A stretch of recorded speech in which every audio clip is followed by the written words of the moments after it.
Dengue জ্বরে আমাদের pathological বা ল্যাবরেটরি পরীক্ষা কখন করব রোগ নির্ণয়ের জন্য, যেটা অত্যন্ত জরুরি।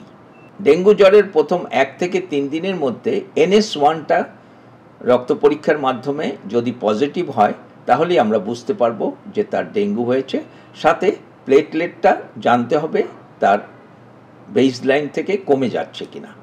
3 থেকে 5 দিনের মধ্যে প্লেটলেটটা আবার রিপিট করতে হবে এবং 5 দিন পরে সাধারণত আর NS1টা পজিটিভ থাকে না, তখন ডেঙ্গু IgG IgM করতে হবে।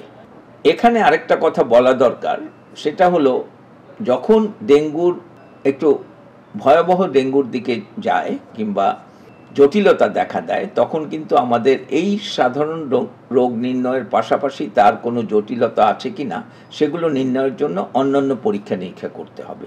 যেমন আমি বলছিলাম একটু আগেই যে ফুসফুসে এবং পেটে পানি জমে, যার কারণে বুকের একটা এক্সরে এবং পেটের আল্ট্রাসাউন্ড করে সেটা নির্ণয় করতে হবে।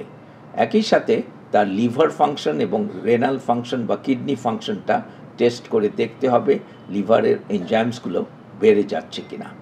আর একটা কথা মনে রাখতে হবে যে যদি প্লেটলেট কমতে থাকে সেই পর্যায়ে প্লেটলেটটা দিনের মধ্যে অথবা 24 ঘন্টায় দুবারও করে দেখতে হবে যে তার কমে যাওয়ার রেটটা কি খুব দ্রুত হচ্ছে কিনা, যে কারণে এটার প্রিভেনশনের জন্য হসপিটালে বিভিন্ন ধরনের চিকিৎসার ব্যবস্থা নিতে হবে।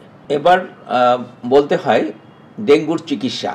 ডেঙ্গুর চিকিৎসা আমি যেটা প্রথমে বলছিলাম যে সাধারণ ডেঙ্গু বা ক্লাসিক্যাল ডেঙ্গুতে কোনো ধরনের চিকিৎসাই দরকার নেই। যে কোনো ভাইরাল ফিভারের মতো শুধু জ্বর কমানোর জন্য প্যারাসিটামল সিরাপ মাত্রা অনুযায়ী খাওয়াতে হবে।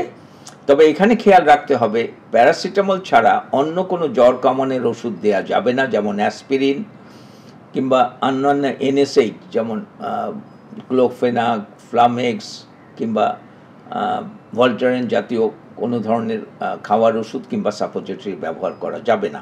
তাতে প্লেটলেট আরও কমে যেতে পারে এবং রক্তক্ষরণ হওয়ার সম্ভাবনা ডেঙ্গুতে বেড়ে যাবে।